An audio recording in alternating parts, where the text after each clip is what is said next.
आरोप लगा रही है। हमने जो बोला इसको पूछो इसको उसको कहना नहीं, क्यों नहीं पूछ रहा? संशोधन हो सकता है क्या? संशोधन के ये अब संशोधन का काहे होगा? अब क्यों इस तरह से बनाइएगा? क्यों उसको पूछ नहीं रहे हो? ये कौन है ये? अब ये इस लाइन को पढ़िए। झारखंड के पूर्व मुख्यमंत्री चंपाई सोरेन ने राज्य की झामुमो सरकार पर बड़ा हमला बोला है। उन्होंने पैसा कानून के क्रियान्वयन को लेकर सरकार की नीयत पर सवाल खड़े किए हैं। सरायकेला जिले में प्रेस वार्ता करते हुए पूर्व मुख्यमंत्री चंपाई सोरेन ने आरोप लगाया कि पैसा कानून के नाम पर आदिवासियों के अधिकारों की रक्षा के बजाय बिचौलियों को सर्टिफिकेट बांटे जा रहे हैं। उन्होंने कहा कि इससे ग्राम सभा की स्वायत्ता कमजोर हुई है और सीधे तौर पर आदिवासी समाज के साथ धोखा हुआ है। पूर्व मुख्यमंत्री ने स्पष्ट शब्दों में कहा कि पैसा कानून का उद्देश्य ग्राम सभा को मजबूत करना था, लेकिन मौजूदा सरकार ने इसे कागजी कानून बनाकर रख दिया है। उन्होंने मांग की कि पैसा कानून को उसकी मूल भावना के अनुसार लागू किया जाए और आदिवासियों के संवैधानिक अधिकारों की रक्षा की जाए।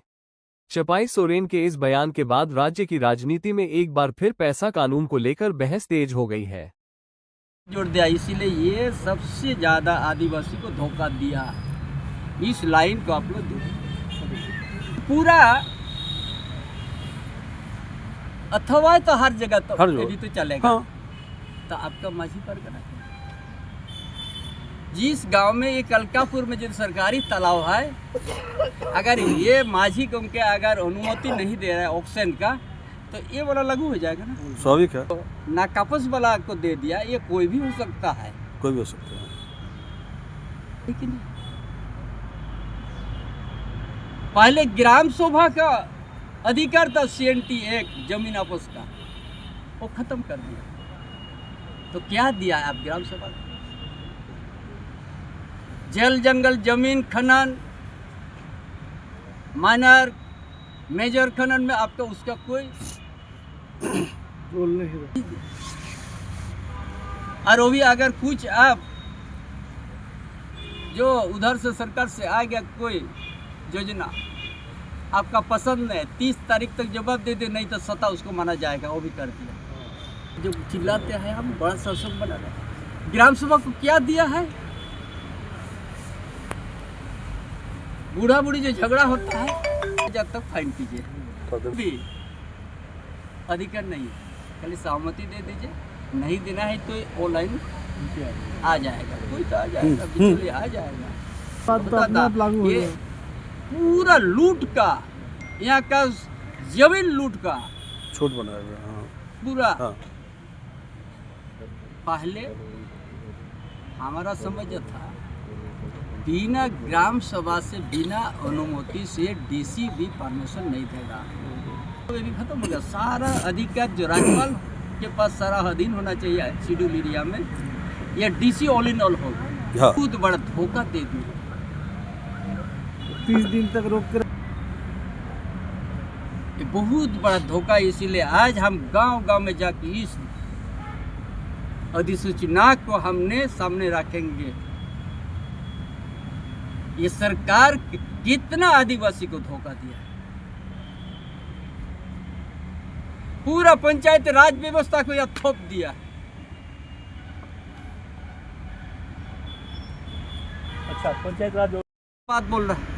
शेड्यूल एरिया में ऐसा जगह में हमारा पूर्वजों ने हमको घर द्वार बना के गया, जिस धरती में सोना है, जिस धरती में यूरेनियम है, जिस धरती में अबरक है, जिस धरती में लोहा पत्थर है, जिस धरती में कोयला है, जिस धरती में जंगल से सजा हुआ।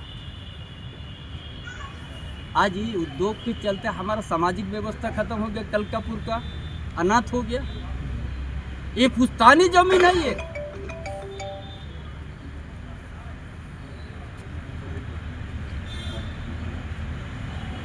ये उद्योग को बचाने के लिए चांडिल डैम बन गया। 116 गांव उजड़ गया। 116 गांव किसके लिए डैम बना? टाटा में कंपनी में पानी का किल्लत नहीं हो। क्या दिया यहाँ का आदिवासी को? क्या दिया मूलवासी को?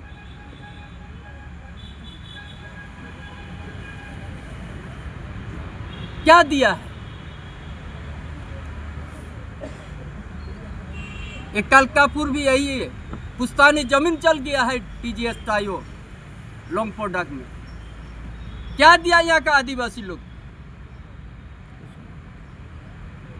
यह शेड्यूल एरिया है, नहीं तो ऐसे ही करके शेड्यूल एरिया खत्म हो जाएगा मेरा।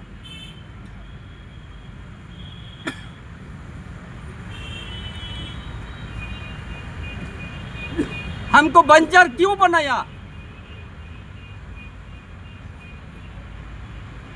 कैसे आदिवासी बचेगा?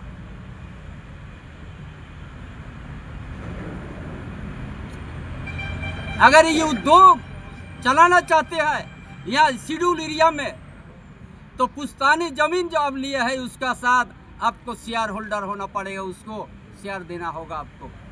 जितना दिन जीवित रहेगा इस धरती उतना दिन ये पुश्तैनी जमीन कभी हस्तांतरण नहीं होता है। पैतृक संपत्ति में नहीं हम बोल रहे, खरीदे हुआ जमीन नहीं है मेरा। आपने चंडील डैम में टाटा कंपनी को बचाने के पानी को स्टॉक करके 116 गांव को आप ख़त्म कर दिया। मिर्जाजी डैम में कितना हजार हेक्टेयर ज़मीन आपने पानी से आपने डुबा दिया। क्या दिया वहाँ का आदिवासी और मूलवासी को? अब उनका पुश्तैनी जमीन को आपने डुबा दिया। सामाजिक व्यवस्था को खत्म कर दिया।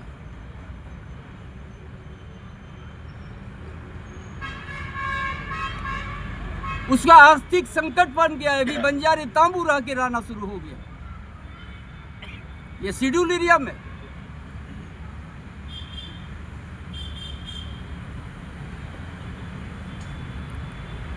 पहले ग्राम सभा का अधिकार था, डीएमटी फंड जो नहीं होता उसमें अनुमोदित करना पड़ता था कोई भी इस योजना का। अभी वो खत्म कर दिया है।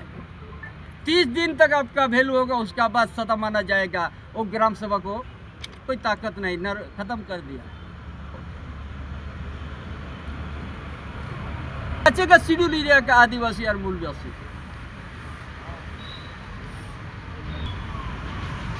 यदि इनका पुश्तैनी जमीन जाएगा, इनका तो जमीन है आधार है जीने का।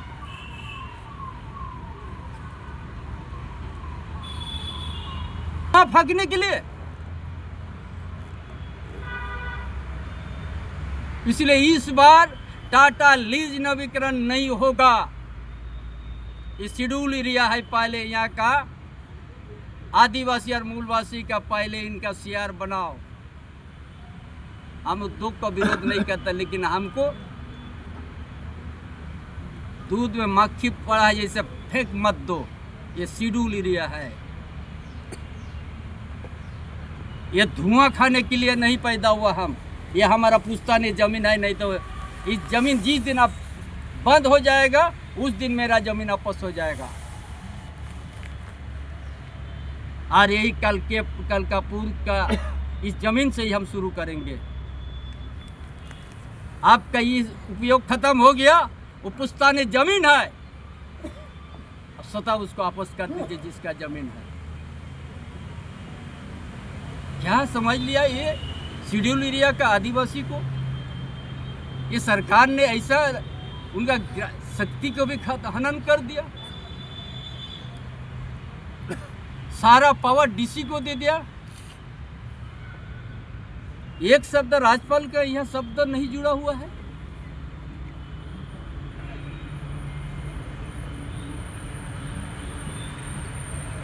डेली यहाँ का आदमी एक टाइम खाने को नहीं मिल रहा दिन भर में।